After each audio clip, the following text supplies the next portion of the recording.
O imagine kung wala yung social media. Imagine kung walang mga vloggers na mag-e-expose nito. Hindi naman binabalita to sa ibang mainstream media. O di nakalusot si Aling Sheila. Kaya may utang na loob kayo sa mga vloggers dahil yung mga vloggers, o kung ano talaga yung totoong balita, yun yung ibinabalita, hindi yung china-chap-chap-chap-chap yung balita.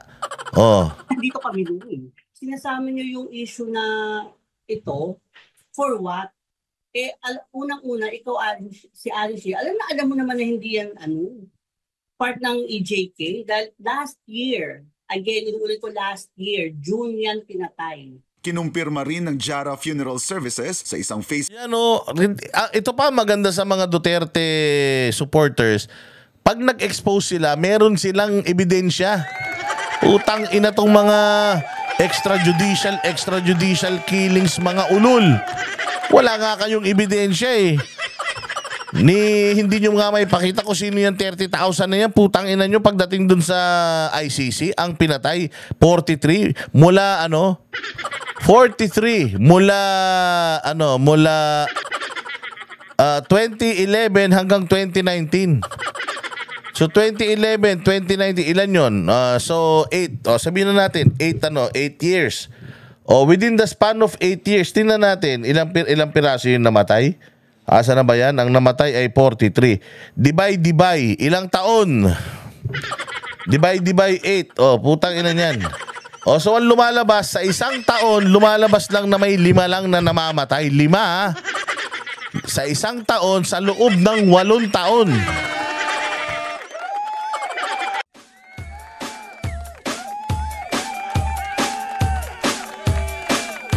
Yo! Dancing with the beat with DJ Glenn on the mix.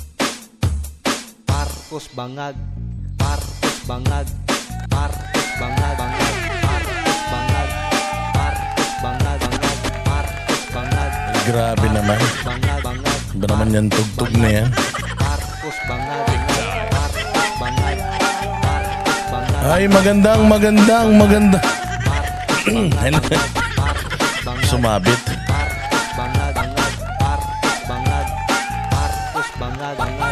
Magandang araw po sa inyong lahat. Eto na naman po ang inyong pinaka-paboritong kumag na vlogger sa YouTube.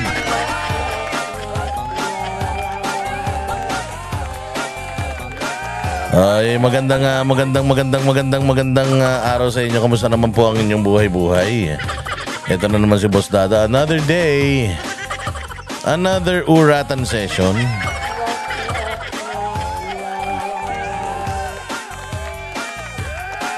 Una sa lahat, tayo magpasalamat muna sa lahat ng ating mga subscribers na na talagang walang sawang tumatangkilik sa atin currently. We are at 151,278 subscribers. Thank you very much sa inyong pagtangkilik at sa inyong suporta at tiwala. Rest assured na mas huhusayan pa po natin ang ating paghahatid burautan. Mga bossing thank you din po sa mga nagla-like, nag-share. At maraming salamat doon sa mga nagbibigay ng kanilang konting blessing, nagsusuper thanks sa ating channel. Thank you very much. Rest assured, we will use that sa makabuluhang bagay at para po ang ating talakayan, ating paghatid reaksyon sa mga balitang walang kwenta sa bayan ay mas mapaganda pa natin.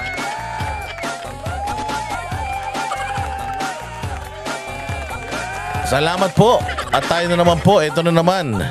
Isang araw na naman po ng panibagong pasakit sa puso, loob, kaluluwa at balon-balunan ng lahat ng mga switik, mga pabigat sa bayan, mga hayop animal, mga putok sa buho at mga mambubudol, magnanakaw, manluloko, sinungaling, lahat ng mga bangag, adik, pusher, sindikato, lahat ng mga kawatan, magnanakaw, mang-uumit sa gobyerno, mga demonyo Santanas, Judas, Barabas, Hestas.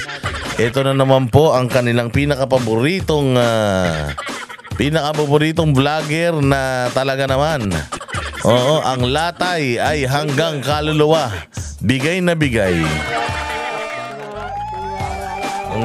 Ayun na. So, marami pong mga issues ang bayan natin ngayon, pero pag-usapan lang po natin ito pong mga nalalapit na mga pagpapatawag sa mga nagpapahayag.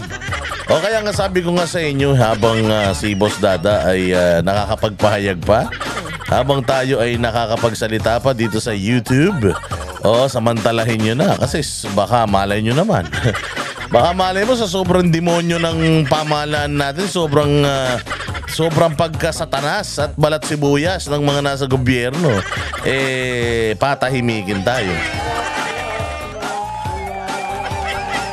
Diba?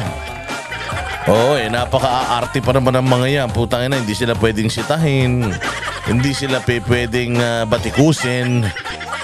Bawal silang awayin kasi tayo na mga mga sensitive.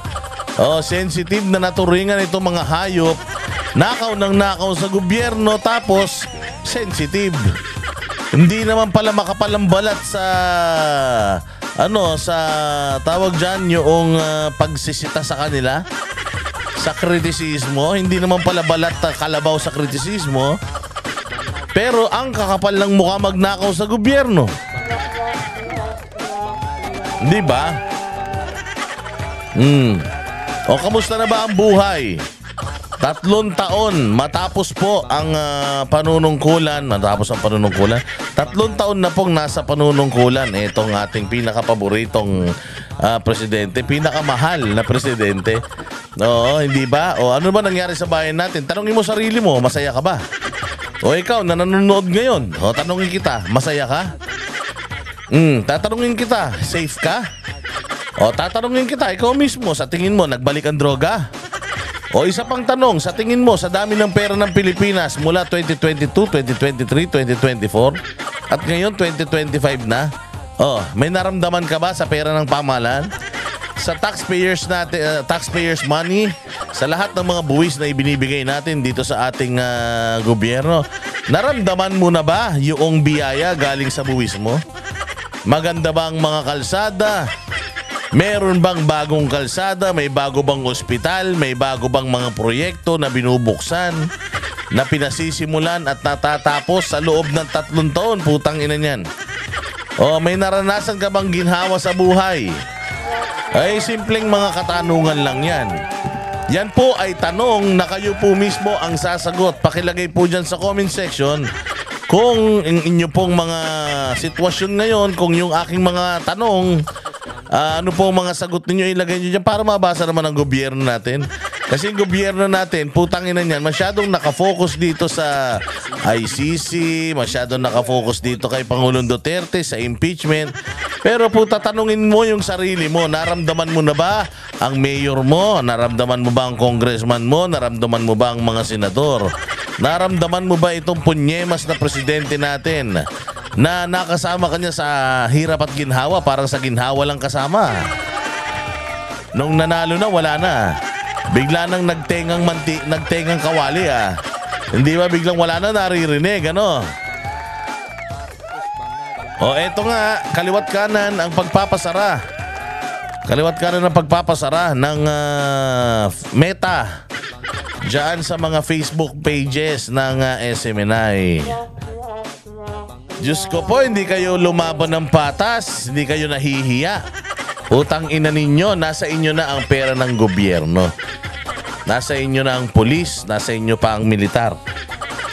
Nasa inyo pa ang mainstream media, mga pukin ang ina nyo. Tapos eto lang, social media, dito na nga lang sa social media, nakakahanap ng matinong balita, tinanggalan nyo ng prangkisa SMNI. Tinanggalan nyo sila ng prangkisa. So hindi sila napapanood ng mga Pilipino sa mga telebisyon nila. Dahil tinanggalan ng Congress ng prangkisa. Dahil wala namang prangkisa ang social media, so ngayon sa social media naglalabas ng mga balita itong SMNI, itong mga programa ng SMNI para sa bayan, sa Facebook naglalabas ng Facebook and YouTube. Pero yung Facebook, mga bossing, kasi yan napapalibutan yung Facebook, yung Meta ng mga satanas. Satanas katulad ni BBM. Sino nandiyan dyan? Verifiles at saka yung Rappler yata. Sila nagfa-fact check. Putang ina niyan. Mantakin mo, bigla na lang nawawala yung mga access. Yung mga access ng SMNI sa mga social media accounts na ito, biglang nawawala. Bakit? Anak ng tinapay. Hindi, sa totoo lang dapat din magpaliwanag din. Talagang dapat din pagpaliwanagin itong mga fact checkers kung ano ba ang papel nila dito. Dahil parang putang ina, sa tuwing na lang may mga lagi na lang yung SMNI, lagi na lang lahat ng SMNI at DZAR mga pages, yun na lang ang target, anak ng tinapay. Hindi nyo ba kayang lumaban ng patas? Yan bang mga mainstream media mula 1 hanggang 100 na mga patalas, mga channel sa TV, hindi pa ba kayo kayang ipagtanggol? Ganyan kalupit ang SMNI. Sabi ko nga sa inyo, somehow itong mga nangyayaring itong panggigipit sa SMNI, it's a badge of honor. Ibig sabihin, this government exposed at talaga namang ramdam na ramdam nitong gobyerno to ang kapangyarihan ng mga totoong balita. You cannot just take down a legitimate media Facebook page without any tawag dyan, yung hindi sila yung lumabag sila sa alituntunin. Sumusunod lang naman ang SMNI sa lahat ng mga alituntunin, either ng media, ng Meta, lahat naman sinusunod. Pero bakit nawala pa din? So isang lang talaga to na pinatatahimik tayo. Pinatatahimik tayo, mga bossing, dahil talaga naman ang SMNI ang naghahatid ng lahat ng mga balitang ayaw marinig ng Malacanang. Sabi daw kasi ng mga nakapaligod kay Bongbong, putang ina, baka makapanood pa ng SMNI yan, malaman pa. Nabulok na Pilipinas, lagi pa naman nating sinasabi dyan sa engot na yan na ang bayang Pilipinas ay magandang maganda. Hindi ba? Kaya ganyan ang ngayon, ang sistema ngayon. Papatawag na naman sila dyan sa TRICOM. Sabi ko nga sa inyo, papatawag ng TRICOM ang mga vloggers para sa fake news daw. Ang daming fake news na pinapalabas ng ABS-CBN. Hindi ba? Kung fake news lang ang pag-uusapan, gusto nyo makakita ng fake news, ha? Sige, pakikitaan ko kayo ng isang mabilis na fake news lang, ha? Eto na. Wait lang. Eto na, Marcos. Tigil mo na muna yung yung background music mo. Ito, ipakikita ko sa inyo, ha? Isang malupit na pang-fake news ng mainstream media. Ito, ipakikita natin sa inyo. Ayan. Si Aling Sheila. Pinuna ng kapitbahay nang dumalo sa EJK event, bitbit ang litrato ng yumaong anak. Puta, kilala nyo si Aling Sheila, yung nag-trending. Yan yung mga pinakita kong mga pictures na nakaraan. Eto, may balita tungkol doon. Nagagalit yung pangit na abogada ng yung human rights advocate na abogada na puta ina, yung mata magkagalit, nasa magkabilang sentido yung mata, tapos yung muka mukhang paan ng Bisaya. Hindi ba? Mukhang paan ng magsasaka yung muka. Si pangalan nun, kamukha niyo yung nasa Ice Age, yung yung mata ay magkalayo. Yung babaeng, ewan ko ba't ba ganyan, lahat ng galit sa mga Duterte, ang papangit. Ang papangit na nga ng mga ugali. Ang papangit pa ng mga muka, katulad yung Maris Umali diyan sa GMA, hindi ba? Kita mo, yung kumakalat na video na tinawag niyang matanda. Ngayon nagsisinungaling. Sabi niya, hindi naman sinabi matanda, sabi ko mata niya. Oo, so yung Maris Umali, naklanto ko, sabi ko hindi na nga magandang, pangit pa ng ugali. O galit na galit yung abogado nitong mga human rights victim di umano. Dahil binubuli daw natin yung kanilang mga biktima. Putangin na nyo, hindi naman kami bumubuli dyan. Yung mga kapitbahay nila, mga sinungaling eh. Tangina, saan ka makakakita? Ang pinapangalandakan nyo, EJK, ukin ang ina nyo, kahit yung hindi naman namatay sa EJK, nakasama. Ang pinakamasaklap, meron pang isang post, buhay pa siya, puta kasama na siya sa EJK. Yung pagpopropaganda nyo, ayusin nyo naman.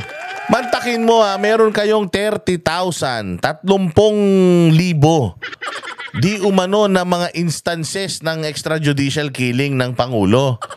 30,000, putang ina nyo, hindi kayo makakuha ng magandang picture. Pati ba naman yung namatay ng 2024 kasama dyan? Pati ba naman yung bading na namatay na hindi naman napatay sa war on drugs nandito?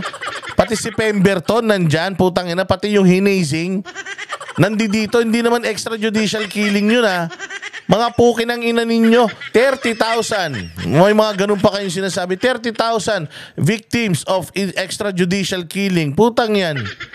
Wala na ngang 10 yung mga mukhang pinakikita nyo dyan, tangina bogus pa. Hindi ba naman kayo mga gago? Tapos hanggang ngayon, putang ina nyo, saan kayo kumukuha ng mga kapal ng mukha? Na sinasabi nyo, talagang pinapanindigan nyo yung 30,000, dito nga sa ICC, Crime Against Humanity, puta 43, yung nangamatay. Lahat pa daw, puros mga suspected criminals.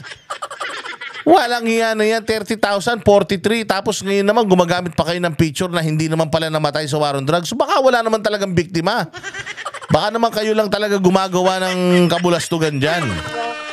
O ito, pakinggan ninyo itong balita ni Aling Sheila po siya. Sabi nga, wag niyong binubuli yung mga biktima namin, mga ulol. Hindi kami bumubuli sa biktima nyo. Gumawa kayo ng kasinungalingan, nakikita ng mga kapitbahay sa sobrang dami ng mga Duterte supporters at sa sobrang bobo nyo, putangin na nyo mga komunista kayo. Oo, kayo mga makakaliwa kayo. Sobrang bobo nyo, huling-huli ng mga Pilipino yung style nyo.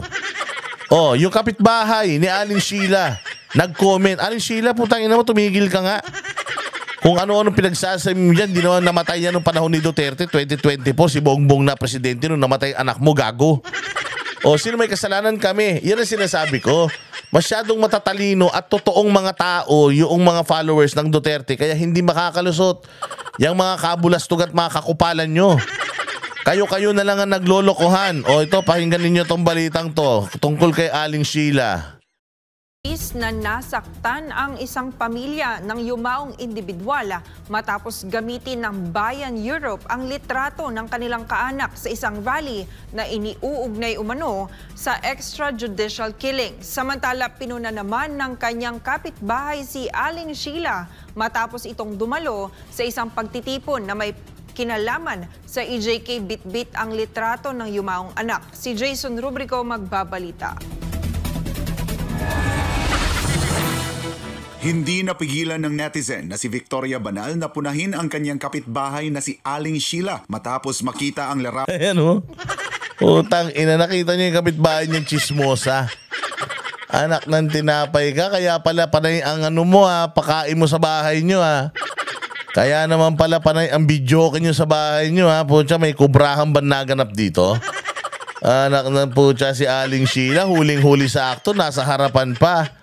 O sige, pakinggan natin tong balitang to. Awan ito sa isang event na may kaugnayan sa umano'y extrajudicial killings. Sa naturang pagtitipon, bit-bit ni Aling Sheila ang litrato ng kanyang anak na iniuugnay ang pagkamatay sa war on drugs, bagay na pinalagan ni Banal.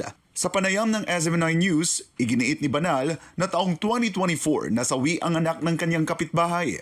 Wala, kilala ko to anong EJT pinagsasasabi nito? Last year lang ito pinatay. Alam ko kasi Totoong tao yan. Tapos magagalit kayo sa amin. Tapos gigil na gigil kayo sa mga DDS. Tingnan ninyo Congress, NBI, yuhu. Itong balitang to, ang naglalabas mainstream media. Itong balitang to ang naglalabas GMA, ABS-CBN. Tanginan nyo naman. Mahiya naman kayo sa sarili nyo. Pinapatawag nyo yung mga vlogger dyan sa Tricom. Ang kauna-unahang fake news si Bongbong. Si Bongbong sabi hindi makikipag-cooperate sa ICC pero nasa na si Tatay Digo ngayon, nasa ICC na. So siya ang pangunahing fake news. Bukod sa fake news, sinungaling pa. Di ba? O sino pang pangalawang reyna ng fake news yan? Si Claire Castro. Mamaya papakita ko sa inyo kung gaano kakpurol ang utak niyan. O yan mga yan ng mga fake news peddler talaga. O ngayon eto, ba't magagalit kayo sa mga DDS? Kung kaming mga DDS, marami kaming kakamping sibilyan na nagbibigay ng mga patotoo na putay na lahat ng mga kabulastugan nyo, puros kayo propaganda. Puros kayo bintang sa mga Duterte pero mga sinungaling kayo. Did someone from Commission on Human Rights now? Did someone address this already? Di ba pinalalabas natin to? Bakit yung mainstream media hindi nyo mapalabas yung mga pagre-rebat ng mga totoong mga biktima, itong mga ginagamit yung mga picture na hindi nyo naman dapat ginagamit at labag sa kalooban nila? Mabuti pa ang SMNI na ibalita yan. Wala pang prangkisa yan. Tapos tinanggalan pa. Kaya tinanggal yung prangkisa ng SMNI sa Facebook. Prangkisa sa Facebook. Kaya tinanggal lang nito yung prangkisa sa Congress kasi nga, putangin na hindi nila makontrol ito. Hindi nila kayang bayaran, hindi nila ma-twist yung arm, hindi nila mapilit na ibalita yung mga gusto lang nila ibalita. Ngayon pati sa Facebook. Ang ginawa ng Facebook, tinanggal itong mga pages ng SMNI. Bakit? Kasi yung SMNI binibigyan ng panahon itong mga ganitong klase ng mga report. Report na magbibisto sa mga propaganda nila, kahayupan, kasinungalingan nila. Sabi ko nga sa inyo, yung Commission on Human Rights ngayon, na pinamumunuan ng abogadang mukhang kalyo yung pagmuka, napakasinungaling, huling-huli yung mga ninyo, yung mga picture na nilalabas nyo dyan, ba't hindi kayo mag-comment tungkol doon? Ba't nandiyan dyan yung nahasing? Ba't nandiyan dyan yung pinatay ni Pemberton na baklang may lawet? Ba't nandiyan dyan to, yung anak ni Ate Aling Sheila? Ba't nandiyan dyan yung hindi naman namatay sa panahon ni Pangulong Duterte? Bakit nandun? Ba't hindi nyo makapaliwanag? Bakit hindi natin itong lalong-lalo na itong mga mainstream media at itong Congress, NBI, bakit hindi nyo papanagutin o pasagutin itong mga grupo na nagpipresenta na itong mga tao na to? Hindi naman pala ito mga biktima ng war on drugs. Nakakadiri kayo. Sobrang nakakahiya kayo. 30,000 na biktima ni Pangulong Duterte. Putang ina, kulang pa ba yung mga mukha na yun para maglabas pa kayo ng hindi namatay nung panahon ni Pangulong Duterte? Ibig sabihin, yung 30,000 na number nyo, katang isip nyo lang yan. The fact na wala kayong maipakitang mga mukha nung 30,000 na yan na sinasabi nyo, ibig sabihin, pati yung namatay sa dengue, namatay sa selos, namatay sa gulat, atake sa puso, pati yung mga natapilok lang, tapos yung mga bumbunan na umpog sa pako. Yung mga nahuli ng mga kabit nila, mga ninaso ng asawa nila. Pati yung mga namatay sa ketong. Baka nga sabi ko, pati yung mga namatay nung panahon ng Hapon, baka sinaman nyo pa dyan. Diba? Unfair naman yun para kung ano-ano sinisisi nyo kay Duterte tapos hindi nyo mapatunayan yung mga sinisisi nyo kay Duterte. Hindi na kayo makakapanloko kung yung mga dating NPA naloloko yung mga lolo't lola natin. Ngayon, hindi nyo na malilinlang yung mga bagong NPA ngayon ang tatanga. Utak cartoons, utak anime ang mga punyeta. Hindi nyo maiisaan mga matanglawin na mga Duterte supporters. Sabi ko nga sa inyo, kapag ginawa mo ang isang bagay ng hindi ka bayad, pagbubutihan mo talaga. Bakit? Kasi passion mo yun. Diba? Passion mo yun. Kaya kita mo, ang lilinaw ng mata ng mga Duterte supporters. Walang bayad mga yan. Pero, ine-expose nila. Imagine kung wala yung social media. Imagine kung walang mga vloggers na mag-e-expose nito. Hindi naman binabalita to sa ibang mainstream media. Di nakalusot si Aling Sheila. Kaya may utang na loob kayo sa mga vloggers dahil yung mga vloggers, kung ano talaga yung totoong balita, yun yung ibinabalita, hindi yung china-chap-chap-chap-chap yung balita. Dito kami doon. Sinasama niyo yung issue na ito, for what? Unang-una, ikaw, si Alice, alam mo naman na hindi yan, part ng EJK. Dahil last year, again, inuulit ko last year, June yan pinatay. Kinumpirma rin ng Jara Funeral Services sa isang Facebook Yan ito pa maganda sa mga Duterte supporters. Pag nag-expose sila, meron silang ebidensya. Utang ina tong mga extrajudicial killings, mga ulol. Wala nga kayong ebidensya eh. Hindi nyo nga may pakita kung sino yung 30,000 na yan. Putang ina nyo pagdating dun sa ICC, ang pinatay 43 mula 43 mula 2011 hanggang 2019. So 2011, 2019, ilan yun? So 8, sabihin na natin 8 years. Within the span of 8 years, tingnan natin ilang piraso yung namatay. Asa na ba yan? Ang namatay ay 43. Divide, ilang taon? Divide 8. Putang ina niyan. So ang lumalabas sa isang taon, lumalabas lang na may 5 lang na namamatay. 5 ha? Sa isang taon, sa loob ng 8 taon. Ina niyan. Mas marami pa yung nauhuli ng mga kabit nila na may mga kalantari kaysa sa namatay noong panahon ni Pangulong Duterte. 43, 8 taon. Pag dinivide mo yun, 5.3 lang ang lumalabas. So more or less 5 ang namamatay taon-taon. Tapos lahat pa yun kriminal. Mayroon tayong pinakikita mga pruweba. Di katulad yung mga vlogger ni Bongbong na mga tanga. Wala mga pruweba may ipakita nung gagawin nila. Babanatan lang nila yung bumabanat kay Bongbong Marcos. Ibig sabihin yung vlogger, yun ang target nila. Pero kaya ba nila ipagtanggol si Bongbong? Kaya ba nila ipagtanggol si BBM sa lahat ng mga pulisiya ni BBM? Kaya ba nilang i-discuss isa-isa? Hindi. Bakit? Mga tanga yun. Putang na yan yung mga latak ng mga vlogger na nung nakita sila sa Srugando sa Banat Bayat thinking Pinoy na nag-vlog, putang ina, nangarap sila. Tapos ngayon feeling nila, ang lalakas na nila, ni walang mga argumento. Ang papangit na ng mga itsura, yung mga live stream nila, mga mukhang putang ina niyan, parang mga tiga-squatter.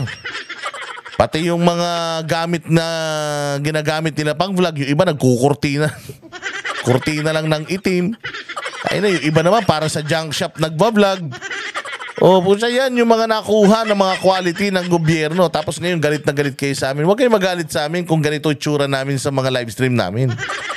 Kami kasi, we take pride sa ginagawa namin. We take pride. Kumbaga pinagbubutihan namin lahat ng mga ginagawa namin para kami ay paniwalaan ng tao. Sila pa, paano mo paniniwalaan? Putangin ang lalagkit. Hindi mo alam kung mga naliligo, kung ang kanilang facial wash minola o canola oil.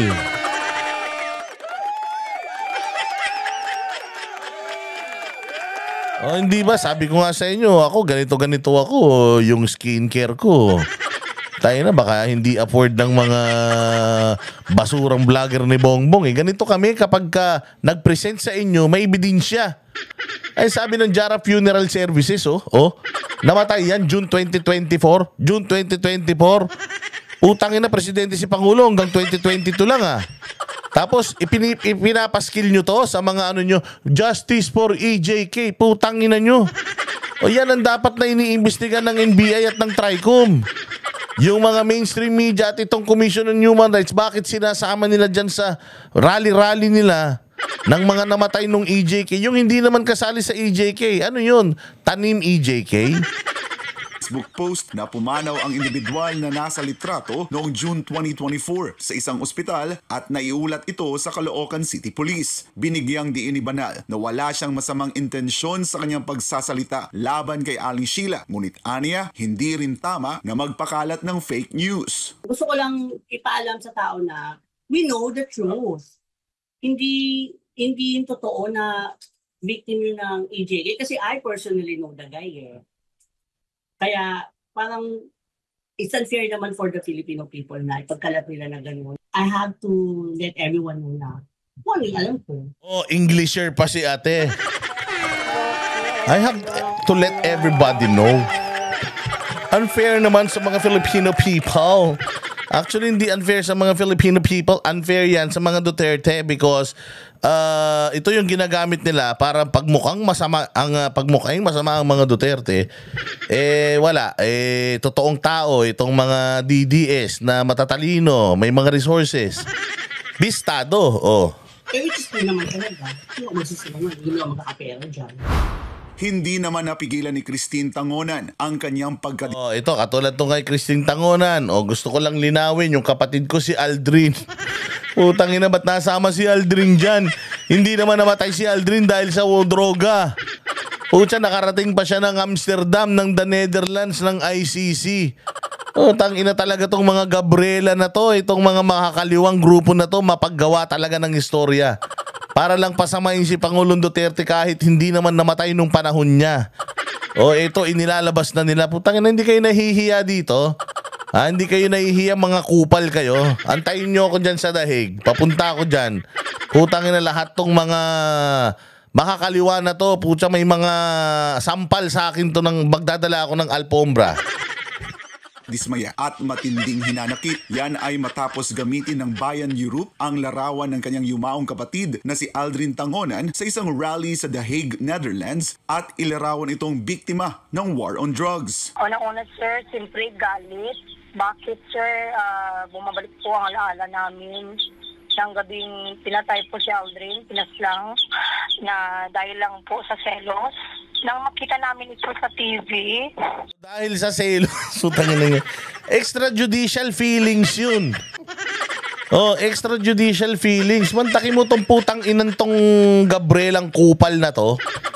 Oh, pinapaskill mo dyan. Hindi naman pala namatay yan ng war on drugs. Putang ina nyo. Tas paniwalang paniwala kayong pare-pareho. Sarap nyong pagsasampalin ng may kasamang padakot eh. Ayun yung sampal na padakot na ganyan.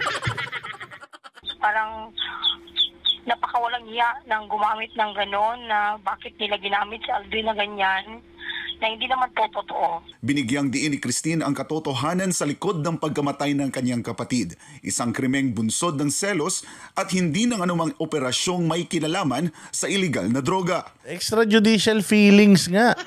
O kita mo itong mga kupal na to. Yung mga ralista na yan. Ralista yan eh.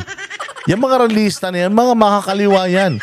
Gabriela, mga ganyan yan. Yung mga nandiyan dyan. Ang daming NPA dyan sa may Amsterdam. Oo.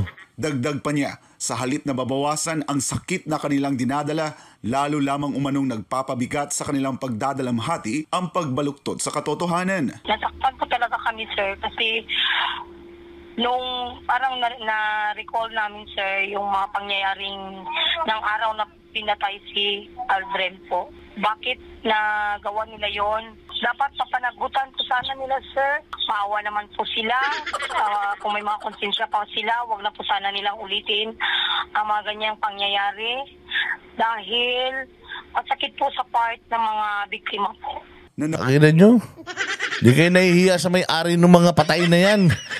Kinukuha nyo yung mga Pucha, nangaagaw na nga kayo ng presidente, nangaagaw pa kayo ng mga patay. Pati bangkay ng may bangkay, inaagaw nyo para isisi nyo kay Duterte. Again hindi kayo nahihiya sa sarili nyo. 30,000 yung sinasabi nyong pinatay ni Duterte. Nangunguha pa kayo ng picture ng may picture, hindi kayo makumuha ng picture doon sa listahan nyo. Tangina nyo. Nawagan din siya sa publiko at sa mga organisasyong nagpapakalat ng maling impormasyon na magpakita ng respeto sa kanilang pamilya, lalo't higit sa lahat sa kanyang kapatid. Hiling din ni Tangonan na maging responsable sa paglalabas ng impormasyon. Tricom. Pupuntahin mo ABS-CBN o kaya ang Commission on Human Rights. Papuntahin mo sila tapos tanungin mo, Commission on Human Rights, ang usapan natin dito nung nakaraan EJK. Pag sinabi mong EJK, lalo na panahon ni Pangulong Duterte, mula 2016 hanggang 2022 lang yan. Bakit may pinakikita kayo dito na hindi naman namatay sa EJK tapos sinasabi nyo sa mga rally nyo EJK? Dinalabas pa ng mga mainstream media. yung mga picture na yan. Eh, hindi naman pala totoo. O bakit kayo naglalabas ng mga picture ng hindi totoong mga tao? Di ba, panagutin nyo, pasagutin nyo. Ba't hindi nyo tawag? Patawag sa Congress o patawag mo, Santiago, dyan sa NBI. Ba't sila naglalabas ng mga ganito? So, ginugulo nila yung investigasyon. Ginugulo nila, pati yung mga Pilipino. Oo, deceiving ito. Mali ito. Pagsisinungaling ito. Fake news to. O bakit hindi nyo imbistagahan itong mga punyetang ito? Bakit? Hindi sila DDS? Ganun ba? Hindi sila DDS? Nantokwa kayo? At iwasan ang pagpapakalat ng fake news na aniyay lalo lang nagpapahirap sa mga naiwang kaanak. Maliban pa rito, ginamit din ng mga makakaliwang grupo sa kanilang mapanlinlang na propaganda ang litrato ng isang yumaong doktor, pati na rin ang litrato ng isang Anak ng putya, pati namatay na doktor, ginamit. O pati etong namatay sa hazing. Yan yung namatay sa hazing noong nakaraan, convicted ng mga pumalo dito sa estudyante na to. Tangin na hustisya. Tapos pray for EJK, justice for Father Marcelito Perez. Putangin na ito si Marcelito Perez. Putangin na baka namatay sa heat stroke yan ha. Tsaka yung isa pang justice nyo sa likod, baka naman nasagasaan yan.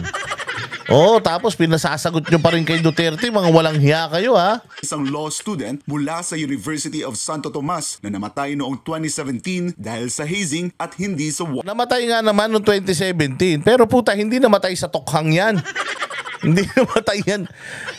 High profile case ito, namatay ito sa hazing. Yung pinapalo-palo pag sumali ka sa fraternity. Putang ina nung kinalaman ni Pangulong Duterte dyan. war on drugs para sa Diyos at sa Pilipinas. Di ba mga walang hiya kayo? Hindi kayo mahiya sa mga balat ninyo, mga kupal kayo. Oh, mga walang hiya kayo, mga sinungaling kayo. Hindi ba? Kayo ba matutuwa kayo sa ganyang mga balita? Kaya dapat kinukundina natin yan. Oo, dapat mga bossing, etong mga totoong fake news peddler, ito ang mga dapat na inililibing natin ang buhay. Yan ang dapat na pinapatawag dyan sa kamara. Yan ang dapat na pinapatawag dyan sa NBI at sinasampahan ng mga kaso. Kasi nga, yung mga walang alam sa politika, yung mga hindi naman kabisado yung timeline, tapos nakita to, maniniwala na lang. Bakit? Inilabas sa mainstream media eh. Ilang beses inilabas to si Aling Sheila ng ABS-CBN, ng GMA7, TV5. Pinapangalandakan nila yan. So yan ang totoong fake news. Kaya dapat sa mga kinauukulan pagdating sa fake news at kung ano-ano pang kabulastugan, unahin nyo muna dyan sa bakuran nyo. Sabi ko nga sa inyo, Presidente, napakasinungaling. Hindi ba? Si Jean Fajardo, napakasinungaling. Si Marbil at si Torre, napakasinungaling. Si Remulla, yung magkapatid na Remulla, napakasinungaling. Di ba? Diyan mismo sa within your ranks or within your government, linisin nyo muna. Sabi nga nila, bago nyo tingnan yung problema ng iba, yung dumi ng bakuran ng iba, unahin nyo munang linisin yung bakuran nyo. Sabi ko sa inyo, kung mag-iimbestiga kayo ng fake news dyan sa mga opisina ng gobyerno, I am sure, hindi na kayo magpapagod, baka hindi pa kayo mamasahe. Kaya labanan natin mga bossing. Ginigipit tayo ng gobyerno dahil masakit yung mga naririnig nila sa atin. Ayaw nila tayong magsalita kasi nga lahat ng sinasabi natin may katotohanan, tapos lahat ng mga pautot nila puros mga kapalpakan. Ngayon nagagalit sila dahil yung kumakalat na rumors, there are rumors circulating. Rumors circulating social media or in social media. Anong sinasabi? Yan daw si si Kokak. Yun daw asawa ng presidente, ganito, ganyan. Hindi pa umuuwi, kesyo ganito, may na-overdose, may ganito, may ganyan. O wala naman tayong pinangahawakan doon. Although kumalat na yan, o anong gagawin dapat ng kinauukulan? O pasalamat nga kayo, hinahanap pa kayo kahit dapat mawala na kayo sa mundo eh. O, pero dapat bukod sa pabulaanan, hindi lang dapat pinabubulaanan itong mga issue na to ng salita. Dapat pabubulaanan mo ito ng meron ka talagang ebidensya. Bakit hindi nyo kasi isama diyan sa press con nyo yung ating First Lady para hindi na siya hinahanap ng mga miss na siyang iba sa social media? Ay, Diyos ko po. So kaya maging mapanuri tayo. Ako'y bilib na bilib doon kay Sir yung kinasuhan nila ng yung kinasuhan nila ng sedition. Bilib na bilib ako doon. Hindi daw siya nagbago ng kanyang mga hindi daw siya nagbago ng kanyang hindi daw siya nagbago ng kanyang mga sinabi. Yung kanyang mga tinuran ay hindi daw siya bumaluktot kahit kinausap na siya ng kanyang mga superior. O ito, panoorin nyo tong balitang ito kung gaano katapang ito si Sir. Ganyan, pag naglalahad ka ng iyong saloobin, di ka dapat matakot kahit anong mangyari sa'yo. O kaya kaming Noisy 37, di kami natatakot kahit anong mangyari sa amin. Nagawa nila sa presidente, kayang-kayang gawin sa ating lahat. Pero kung tatahimik tayo, hihinto tayo, magpapatakot tayo, anong mangyari sa bayang Pilipinas? Ubus, pati pamato, panabla, pagka ganyan. Ubusin ng mga sisinghutin nila. Pucha na, nakawin nila lahat yan pag wala nang nagsalita. O pakinggan ninyo itong kinasuhan ng Napolcom. Inimbestigahan ng Napolcom ang viral police vlogger na patuloy sa pagbanat online. Sinusubukan daw na kausapin ng QCPD ang police. Patuloy na pagbanat online o pagbanat. So binabanatan niya yung institusyon na nandoon siya sa loob. Meron siyang karapatan? Yes. Meron siyang reputasyon? Yes. Kasi taga doon mismo siya. So alam niya yung kabalbalan na nangyayari doon. So meron ba siyang kredibilidad? Yes. Ngayon dahil bumabanat ka, kakasuhan ka, mali. Kasuhan nyo sa administratibo. Pwede nyo kasuhan ng insubordination. Pero kakasuhan yung criminal, inciting to sedition.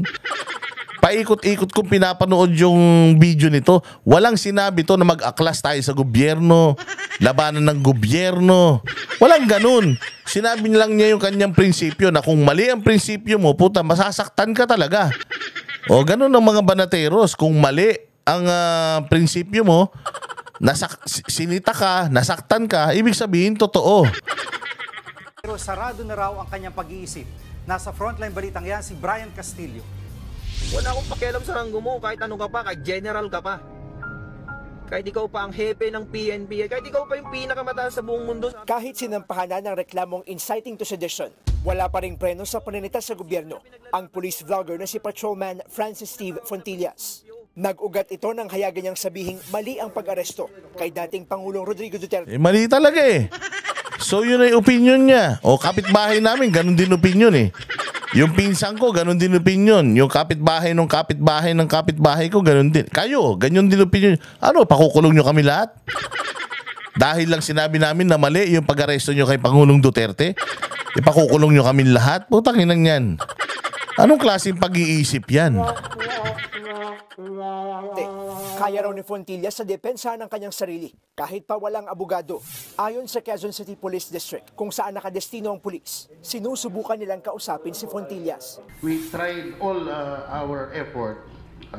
Meron nakipag-communicate regarding this demeanor, but siya talaga is sarado talaga yung sarado isip. Palakpakan natin si Sir. Ibig sabihin, hindi siya nagpapatakot sa inyo. Ano bang maling ginawa niya? Kinakausap niyo siya para saan? Dahil nag-air siya ng kanyang grievances?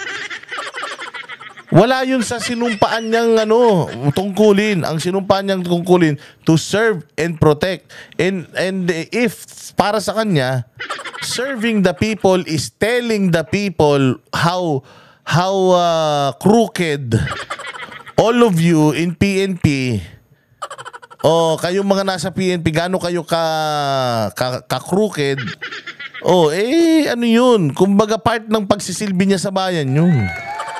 And we taxpayers liked and loved what he's doing. Why? Because nakapanig siya sa tama. Sabi ko nga sa inyo ang pangit na talaga ng imahe ng pulis ngayon.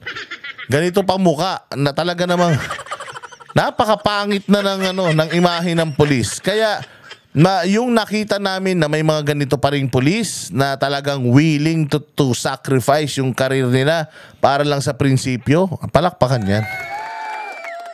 Dami kong kaibigan na nakausap. Lahat ng mga kaibigan ko gigil na sa inyo. Sa totoo lang, kung pwede lang lamukasin na yung mga pagmumukha ninyo. Dahil kayo lang naman daw ang mga kumikita sa mga racket ninyo. Sila daw, ganun pa rin naman.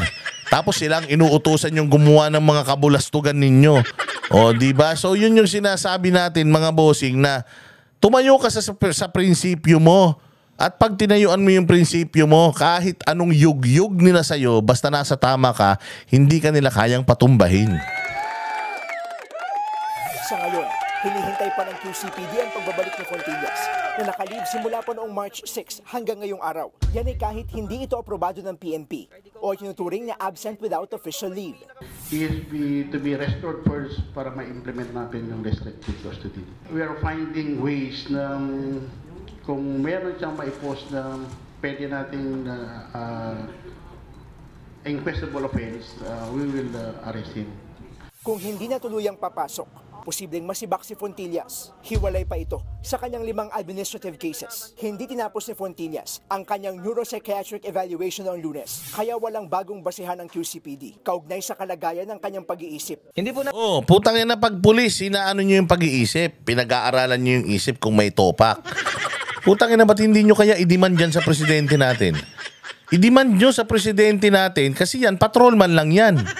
Hindi yan ang presidente ng Pilipinas. Pero you are requiring him for neuropsychiatric test and drug test, right? Para malaman mo kung nasa katinuan pa ba to. If we are requiring a policeman that, why can't we require that? Require yung president natin to undergo the same. Ba't siya? Hindi nyo may pa-drug test. Pabago-bago isip. Iba sinasabi, iba ginagawa. Pag tinanong mo, walang alam. Laging lutang. Hindi kayo nagtataka niyan. Baka nang ibangga niyan yung sasakyan na sinasak yung Pilipinas, ibangga niyan sa South China Sea. Hindi ba? Iniisip natin yung neuropsychiatric test ng isang pulis na kung tatanggalin nyo, wala namang epekto sa bayan. Hindi ba? Kasi he's just one person, he's just one law enforcer. Na kung tatanggalin nyo, you can just replace him with another person, with 2-3 person. Pero itong presidente natin, walang hiya. Delikado yan, nag-iisa yan eh. Walang pampalit dyan. Kaya dapat yan ang nire-require nyo ng neuropsychiatric test at saka ng drug test. Bakit? Kasi nga, yan ang driver ng bayan natin. Nag-iisa lang yan. Nag-iisa lang yan. Kaya kailangan tingnan ninyo na fit pa ba yan? May fit to work ba yan? Baka naman putang ina yung utak niyan kalahati na, munay na yung kalahati dahil hindi na nagagamit.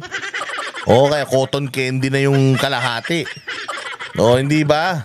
Natuloy, sir. Kasi suki na ako ng psychiatric exam na yun. Ilang beses na ako nag-take So hindi na ako pinag-take. Nag-base na lang sila sa mga records ko doon. 2023, nang unang makitaan ng erratic behavior at mood swings si Fontillas. Wow, erratic behavior at mood swings. Puta. Sabi ko nga sa inyo, if you are looking at his erratic behaviors and mood swings, tingnan niyo yung mood swings ni Bongbong. Tingnan niyo yung mga erratic na mga actions o pagkilos ni Bongbong. Ang dami, yung ngiwi ng muka. Hindi ba? Instead of you focusing your attention dito sa pulis na to, trying to destroy his person dahil kesyo may topak, parang may saltik, may sayad. Pulis nyo yan eh. Paano nyo inupormihan yan kung may topak pala yan? Di sana noon pa hindi nyo na inupormihan yan kung may sayad yan, di ba? Bakit nakapag-uniform, nakakapag-duty, tapos ngayon nyo palang ini-evaluate kung fit siya to work or hindi? May mga loko-loko kayo. Dapat nung umpisa pa lang, chine-check nyo na yan. Sa training pa lang, alam nyo na kung yan ba may sayad o wala. Hindi ba? Kasama nyo araw-araw yan eh. May warsyak ba yan? Meron bang hablig yan? Meron bang kilya yung utak niyan? Bago nyo gawin pulis, kailangan kompleto na yung background checking nyo. Kompleto na yung medical. Paano nagka-uniforme ito? Paano nakapasok sa force ito, sa pulis? Nang hanggang ngayon, questionable pa rin yung kanyang psychiatric stability. O, hindi ba? O, sabi ko nga sa inyo, lalayo pa kayo. Nandyan si Bongbong, test nyo. Tingnan nyo, pagka tinest nyo yung utak niya, kung yan ba'y akma sa edad niya o baka naman pang grade 2 yan.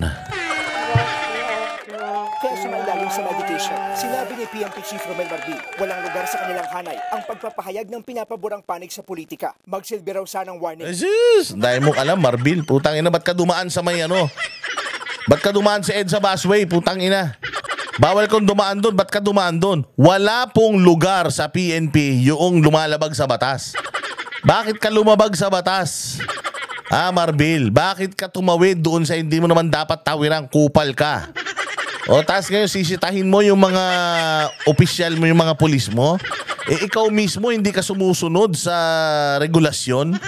Hindi ka sumusunod, trapiko na nga lang, ang dali-dali ng sundin nun, hindi mo pa kayang sundin, HPG ka pa. Wala kang reputasyon, wala kang moral ascendancy para magsalita ng ganito dahil kung merong pinakabalasubas dyan sa PNP, putang ina, dalawa kayo ni Torre. Dalawa kayong walang delikadesa. Wala kayong karapatang magsalita ng ganyan. Pinagsasasabi mo, daan-daan ka sa sa EDSA busway, bawal ka nga dun eh. Kumag ka. Ang nangyari kay Fontillas, iniimbestigahan na rin ng National Police Commission ang viral police. Sa amin po kasi dahil maximum penalty po ang maibigay namin, should na Jesus! Imbestigahan nyo si Torre, binastos yung dating presidente. Hindi sumunod sa protocol. Mali-mali pa yung Mali-mali pa yung pagbasa ng Miranda rights. Tangina, general na, hindi pa marunong magbasa ng Miranda rights. Yan ang dapat na tinitingnan nyo. Si Torre, tingnan nyo kung stable pa ba yung utak niyan. Mantakin mo simbahan, sinira. Eskwelahan, hinukay. Si pastor daw tumatagos sa mga dingding at saka sa lupa. Tangina, yun ang dapat sinasite eval. Yun ang dapat sinicheck yung utak. Baka po tiyangina may mga agyo na. Yun ang dapat panoorin nyo, tingnan nyo. Saan ka makakita? Warrant of arrest mo, Pasig, pangalan, babae, isinerve mo sa Davao. Tapos, inano mo, hindi naman doon nakatira yung tao. Doon ka naghukay, doon ka nanira ng simbahan, doon ka ng balasubas, doon kayo nakapatay. Nakapatay kayo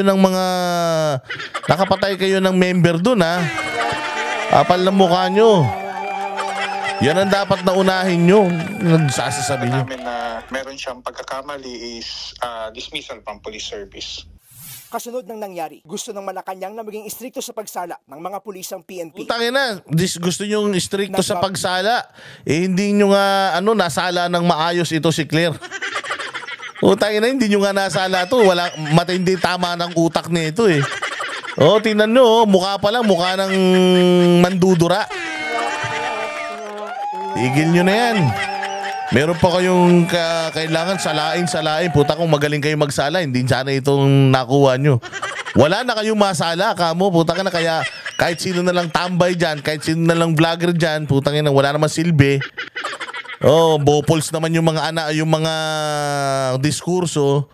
Abogado pa na turingan, ginagawang tanga ng Malacanang press corps. Diyos ko po, nakakaya. Pulis ang PNP, nagbabalita. Anyways, marami mo yan nga. Di ba? Yan ang mga yan ang mga matatapang.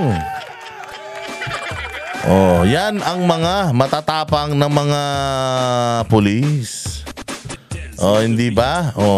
Na kahit na gipitin, kahit na anong gawin, tanggalan mo ng demanda mo, hindi natitinag. Ganyan itong pulis natin at dapat tularan ng mga kapwa niya pulis. Prinsipyo, tayuan ninyo. Hindi kayo mga aso na parang ginagawa na lang kayong mga karay-karayin kayo kung saan nila gusto kayong karay-karayin tapos gagamitin kayo sa pamumulitika. Ayan kaya maraming salamat sa lahat ng mga nanood. Mabuhay kayo. God bless us all. God bless the Philippines. You're all amazing. Mabuhay kayo. Magkita-kita po tayong muli sa ating susunod na vlog. Like, share, subscribe. Ang hindi mag-like, mag-share, mag-subscribe, mag-super thanks.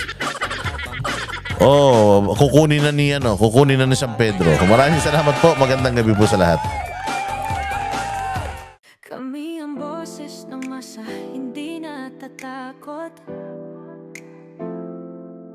Katotohanan lang, di kami nalulunod. Walang bahid ng sismis, lahat ay totoo.